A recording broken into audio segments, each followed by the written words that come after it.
This is Nightly Business Report with Tyler Matheson and Sue Herrera. Retail rout, Macy's sales plunge deepens as Americans abandon malls, and the company warns that the troubles could get even worse. Leaders meet why the U.S. will not discuss a very thorny economic topic with its biggest trading partners. Doctors and data. Do mammograms contain clues detectable only by computers to help find cancer earlier? Meg Terrell reports. Those stories and more tonight on Nightly Business Report for Thursday, May 11th. Good evening, everybody, and welcome. It looks like the magic is gone at Macy's. The country's largest department store saw its sales fall sharply in the first quarter and its profits fall even more. As we told you yesterday, the retailer has been struggling for quite some time with declining mall traffic, increased online competition, and a race to the bottom discounts. Investors did not like what they saw, sending shares tumbling 17% to a nearly 6-year low. This was the first earnings report for Macy's new CEO. And as Courtney Reagan reports, he has an even tougher job ahead of him than many thought. There are no signs of a turnaround in Macy's latest quarter. Macy's profit down sharply over last year, and comparable sales at the department store falling for a 9th straight quarter. On the earnings call, executives said there were no surprises in the quarter, though that's not the case for investors. Even low expectations weren't low enough. Still, the department store is reiterating its full-year forecast, leaving ground to make up the rest of the year. If there's good news in the results, it's that most analysts say Macy's woes are not a read-through on the consumer. U.S. consumers are quite healthy. Department stores just aren't giving them what they want. We actually think the consumer is strengthening. So this is not a consumer issue. It's legacy versus forward retail. It's convenience and value that you need to win, and the department stores right now are not checking either of those boxes. Macy's CEO Jeff Gennett took over the top job just 7 weeks ago. In his first TV interview in April, Gennett says he's working on ideas to re-excite consumers. Right now, the top 10% of shoppers make up half Macy's sales. The notion of a store and the experience you have to put into it is different today and will be different in the future than the way it has been in the past. And so we're working on the next generation of stores. We're experimenting with that. We're looking at smaller doors. We're looking at massively reduced edited assortments. We're putting more fashion in. We're adding experiences like food eateries into these stores. Looking at the role of service. You know, where does service play in a store today? But is that enough? Macy's does have a decent online business, and it's expanding its own discount concept within stores called Backstage. Executives say shoppers like it, and it is lifting sales without cannibalizing them in the rest of the store. But right now, it's Amazon that's satisfying convenience for shoppers and the discount stores like TJ Maxx and the outlets that are giving consumers value. Gennett says his head isn't in the sand. He sees the challenges and he's facing them head on. But investors are getting impatient. For Nightly Business Report, I'm Courtney Reagan. Meanwhile, the story at Kohl's was a little bit different. The retailer saw profits grow thanks to low inventory levels, higher store traffic, and its tie-up with Under Armour. But that bet on athleisure did little to stem the decline in same-store sales, which shrank for the 5th straight quarter. And that fall-off was enough to send shares nearly 8% lower on the day.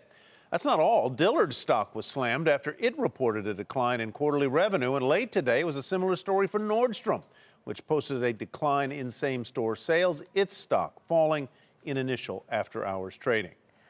It was a dramatic week in Washington, topped off by the sudden firing of FBI Director James Comey by President Trump. Though the stock market did not react to the surprise move, investors have been following the potential fallout closely. Today, in an NBC News exclusive, Lester Holt asked the president about his decision. He's a showboat. He's a grandstander. The FBI has been in turmoil. You know that. I know that. Everybody knows that. You take a look at the FBI a year ago. It was in virtual turmoil less than a year ago. It hasn't recovered from that. Monday, you met with the Deputy Attorney General, Rod Rosenstein. Right. Did you ask for a recommendation? What I did is I was going to fire Comey. My decision. It was not. You had made the decision before they came in the room. I was going to fire Comey. There's no good time to do it, by the way. Because in your letter you said I accepted their recommendation. Yeah, well, so you had already made the decision. I was going to fire regardless of recommendation. So there was really room. He made a recommendation. He's highly respected Very good guy, very smart guy. The Democrats like him, the Republicans like him. He made a recommendation, but regardless of recommendation, I was going to fire Comey. Well, the market reaction, as we've been reporting, has been muted to the recent events in Washington. Today, the focus was on Wall Street was on earnings and those disappointing numbers from some major retailers. That pressured the entire sector and the broader market. The Dow Jones Industrial Average dropped more than 100 points early in the session, but ended down 23 at 20,919. NASDAQ was off 13, and the S&P 500 fell 5. Inflation pressures are building in the economy. The Producer Price Index, which measures price gains before they reach the consumer, rose 0.5% in April, exceeding estimates. And that broad-based gain helped push the annual increase to its largest in 5 years. Reports on inflation are being watched by the Federal Reserve as they consider whether to hike interest rates and when to begin unwinding the balance sheet. It also comes as the labor market tightens. New applications for jobless benefits fell last week by 2,000, so it remains well below the threshold associated with a healthy job market. Meanwhile, mortgage rates inched higher this week, but they remain near their lows for the year. According to Freddie Mac, the average 30-year fixed-rate mortgage is now at 4.05%. Experts say the mixed economic data recently has anchored that 30-year rate around that level. After spending a decade on the sidelines of the housing market, millennials are finally doing what many thought they would never do. They are buying homes. According to the Wall Street Journal, these first-time buyers are buying starter homes at affordable low prices, igniting what some are calling the next hot housing market. Mark Vittner is senior economist at Wells Fargo Securities. Mark, welcome. Good to be with you. You know, the thing that we're always hearing, though, lately is that those lower-priced starter homes are few and far between. It seems like this would make it even tighter. Yes, that's been the problem for quite some time. We've got a lot more people looking to buy a home, but there's not a whole lot of inventory out there for them to look at. But one of the things that the Journal story reported was that some of the big major national builders are starting to transition to those lower price homes because they're beginning to see demand. Even Toll Brothers, which is known for its $800,000 houses, has started to come down in price point a little bit, and others as well. Are you seeing that? We're seeing that, and we're seeing that in a number of markets, particularly markets that are favored by millennials. A lot of those are in the South and in the West, but markets like Houston and Dallas, which have generally been affordable, had seen up until recently most of the action up at the higher price points, and now we're seeing a lot more interest in building homes at lower price points. That's true in Atlanta, Nashville, Raleigh, Charlotte, Orlando.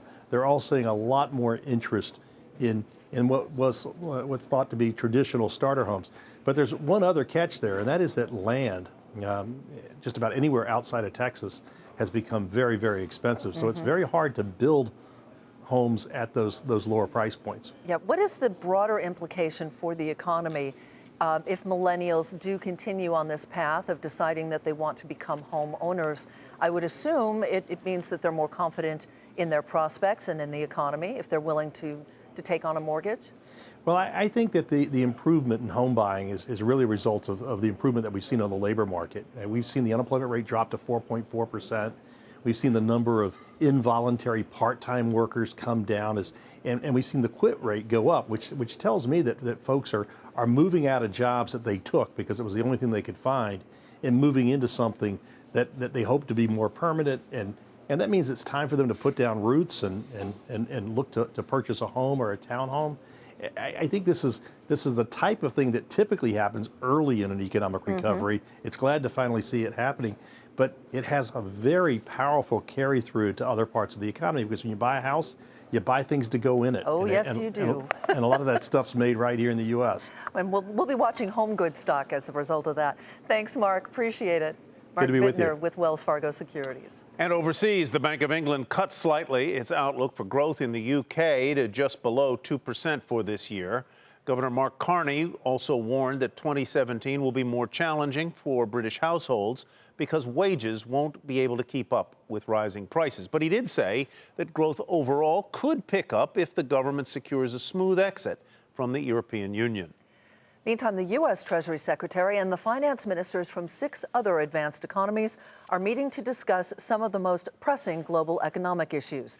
But there's one key topic that's proving tough to talk about. Ilan Mui reports tonight from Bari, Italy. The world's most powerful economic officials are gathering here on the southern coast of Italy in the industrial port town of Bari. Security is tight as finance ministers and central bankers from the G7 countries hash out their differences, build relationships, and try to find common ground. But one of the most controversial topics of all is not on the table: trade. That's because back in March, Treasury Secretary Steven Mnuchin refused to commit to a statement that defended the benefits of free trade during his last meeting with our economic allies in Germany. Here at the 11th century castle where the G7 is taking place, officials want to avoid an embarrassing repeat of what happened in Germany, so they did not put trade on the formal agenda. One analyst called that a red flag, a sign of how tough those talks could be. It will be up to President Trump himself to tackle that discussion when he comes to Italy in a few weeks to meet with his G7 counterparts. But Mnuchin likely won't be able to avoid the issue of trade entirely. It could come up during his one-on-one meetings with other finance ministers. He held his first one today almost as soon as he arrived. It was with Italian Finance Minister Padoan and lasted about half an hour. Here is what will be on the agenda here in Bari: inequality and how to generate faster economic growth for more people, cybersecurity and disrupting terrorist financing networks, the stability of the financial system, and of course, officials here will talk about taxes. There is widespread frustration over U.S. companies, especially in the technology sector, shifting their profits to countries with the lowest tax rate. Italy has been particularly aggressive about cracking down on this behavior. It settled with Google for over $334 million in back taxes and reached a similar agreement with Apple 2 years ago. But Italy isn't the only country tightening its rules. France now requires Airbnb to collect a tourist tax, and the European Union has been locked in a court battle with Apple for years over more than $13 billion in back taxes. Almost every official here agrees that U.S. companies should pay more. The fight is over who it should be paid to. The G7 meeting officially kicked off this evening with a formal dinner to welcome everyone to Bari. The discussions here will help set the tone for the president's visit later on this month. For Nightly Business Report, I'm Ilan Mui in Italy. Still ahead, why the airline industry might be bracing for new travel restrictions.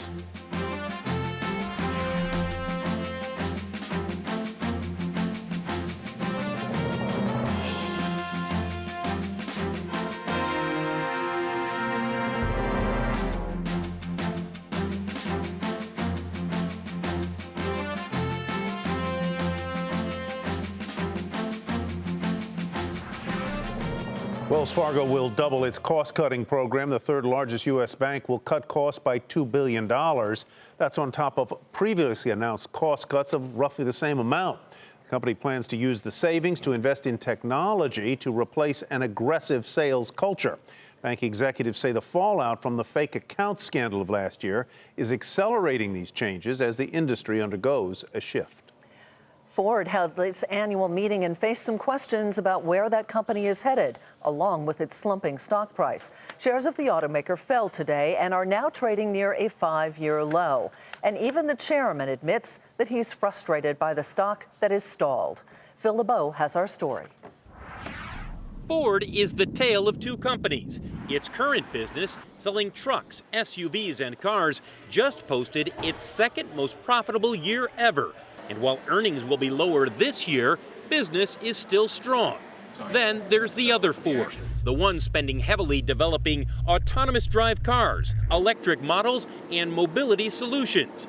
CEO Mark Fields calls it one foot in today, another placed in tomorrow. And on the company's annual meeting webcast, he said the investments in the future of transportation will eventually pay off. So we're going through this transition, we're embracing it, and I think you'll see a lot more exciting news on this to come. Fields may be excited about Ford's future, but investors are not. Ford stock now hovers around $11. Even Bill Ford, chairman of the company, admits he understands how investors feel. We're as frustrated as you are by the stock price. And, you know, and a couple of people have said, well, does the Ford family care about the stock price? The short answer is yes, a lot. That's because the Ford family owns the majority of the voting stock, so they profit when Ford shares go up. Is Mark Fields in danger of losing his job? No, he still has the confidence of Bill Ford and the board of directors. But Fields' plan for the future of Ford is facing greater scrutiny, especially since it's unclear when autonomous drive and electric vehicles might charge up the bottom line and shares of Ford. Phil LeBeau, Nightly Business Report, Chicago. You can read more about the frustration surrounding Ford stock. Head to our website, nbr.com. Emirates Air saw its profit plunge more than 80% for the year ended in March. The Dubai-based airline was hit by weaker demand for travel and what it calls destabilizing events, including President Trump's policies. Emirates canceled its dividend payment for the first time since 1996. The airline's chairman calls it one of the most challenging years to date. Airline executives are reportedly meeting with Homeland Security officials to discuss the possibility of expanding a ban on bringing laptop computers and other large devices as carry-ons. The ban would extend to planes flying to the U.S. from Europe. Currently, there are more than 350 flights a day from Europe to the U.S. Back in March, you may recall, restrictions on electronic devices larger than a smartphone were put in place on flights from 8 Middle Eastern and African countries. So if an expanded ban on laptops and other large devices on flights to the U.S. from Europe were to happen, how would it impact the U.S. airline industry? Michael Boyd is chairman of the Boyd Group, and he joins us now to discuss. Mr. Boyd, do you expect that there could be a ban on laptops or iPads in the cabin on intercontinental flights? Absolutely. It could happen. If they think there's a threat, and I can't find out where that threat is, I just can't get my arms around this one, but if they feel there's a threat with someone using an iPad or a laptop in the cabin, yeah, they could ban them everywhere. What about in the hold, though? There's also been some concern that if they're checked with the luggage, it's equally a danger. Yeah, if it's going to be used as an explosive device, whether it's in the cargo bin or whether it's in the economy cabin, it's dangerous. I think what they're focusing on is some use of this device that could be negative, and I just don't understand what that might be. If it were to happen on intercontinental flights inbound from Europe to the United States first, what's to cause it not to happen on all flights within the United States? And I point out that some airlines, notably United, have gone to in-flight entertainment that relies on your personal either laptop or iPad. Yeah, exactly. I don't understand what the rationale is, because again, as you just pointed out, a lot of IFEs and in-flight entertainment systems are based upon me using my device, and that means that won't be there. I just don't get a clear picture of what the threat is, and we also have the Pacific. We also have Latin America. Right. Why just from Europe? I don't get it. Let's take it a little bit further and take it to the cost that the airlines might incur. Business travelers use their laptops frequently on flights, long or short, to do work. And will it cut back on those very lucrative business travelers, do you think? I don't know if it'll cut back. It'll certainly make it a very difficult situation. It would for me if I didn't have my laptop on an 8-hour flight. So I think that might have some diminutive effect upon air travel going forward. I just don't understand that it's not bi-directional, it's just one way from Europe. Or the airlines figure out a way to rent you a laptop that has been checked out. That would be one way to get around it, I suppose. Let's turn quickly to a J.D. Power survey that we reported on yesterday indicating rising metrics on the things that matter to consumers. For example, on-time performance, canceled flights, booking bumps, and lost bags. Those metrics are higher, but it doesn't seem to square with all the air rage we're seeing on viral videos.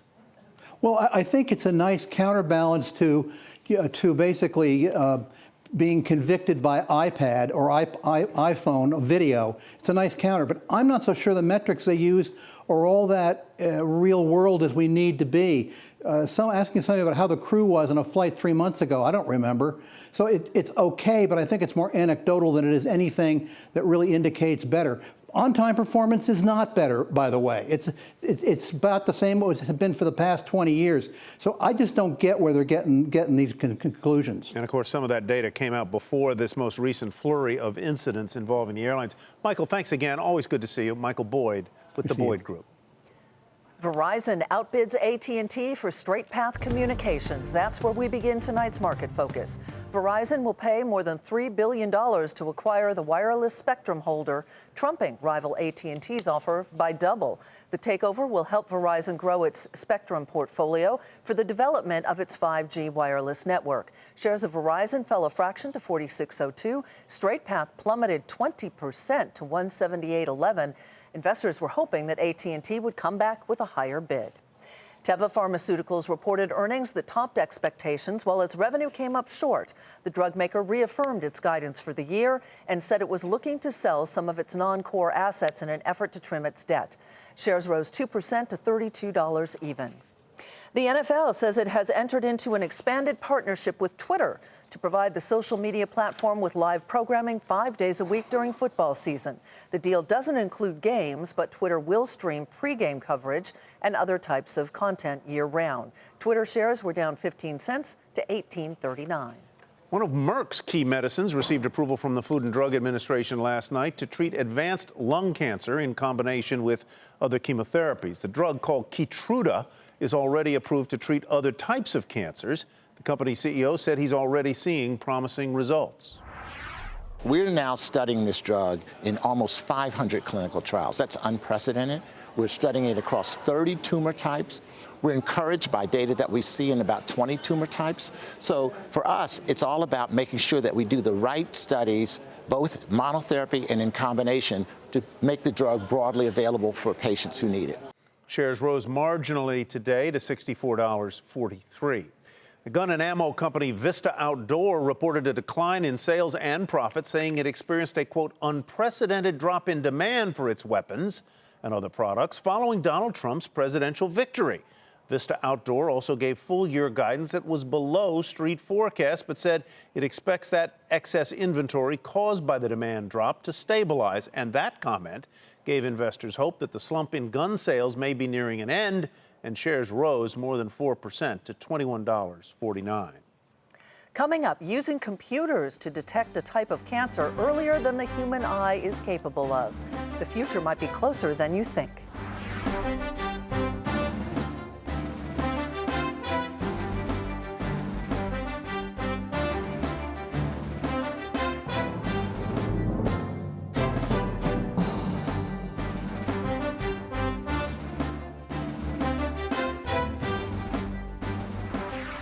Yesterday, we told you how artificial intelligence could one day revolutionize the field of medicine.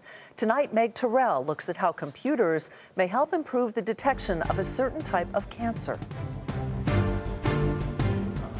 MIT professor Regina Barzilay teaches computers how to learn. Her work focused on areas like translation of ancient languages until a breast cancer diagnosis 3 years ago. Going through it, I realized that today we have more sophisticated technology to select your, shoes on Amazon than to adjust treatments for cancer patients. So she set out to change that, using her expertise in artificial intelligence and machine learning. In collaboration with doctors at Mass General Hospital, Barzilay's group is training computers to analyze mammograms. The hope, detect signs of cancer earlier than the human eye is capable of. And I was wondering, looking back, there was clearly no tumor on the previous mammograms, but was there something in these very complex images that would hint us that there is a wrong development? For human who looks at it, it's very hard to exactly quantify the change. But for machine, which may look at millions of these images, people like me, this should really help them to learn what are those early signs. Experts say artificial intelligence will change the practice of medicine, starting with diagnosis. Yeah. Andy Beck and Aditya Khosla founded Path AI a year ago after winning a competition to teach computers to diagnose breast cancer from digital images. Over time, their system became so smart, its accuracy surpassed that of an expertly trained pathologist. They see the biggest potential in teaming up computers and doctors. The combination of human plus AI in this example reduced the expert's error rate by 85%. So that was a really exciting finding. For certain tasks, it's getting very close, and combining the two gives you the optimal solution. Path AI is working with tech company Philips to advance the technology. It's an increasingly crowded field as pharmaceutical companies partner with tech giants and startups for a piece of a market expected to grow by 40% annually to more than $6.5 billion in 2021. Basically, right now, it's getting validated, and it's ready now to move on to how we look after patients. So it's just right at a transition from validation to the initiation of clinical practice. Regina Barzilay hasn't given up her focus on computer language processing. Only now, she's teaching computers to read health records. The goal, to incorporate all the data collected on patients to make more personalized treatment decisions and improve the practice of medicine. Now, after being a patient, I really very strongly feel that, it's my duty to go and change it. That's what I'm trying to do. For Nightly Business Report, I'm Meg Terrell. To read more about how artificial intelligence is changing medicine, you can head to our website, nbr.com. That'll do it for us on NBR. I'm Sue Herrera. Thanks for joining us. And thanks from me as well. I'm Tyler Mathisen. Have a great evening, everybody, and we'll see you back here tomorrow.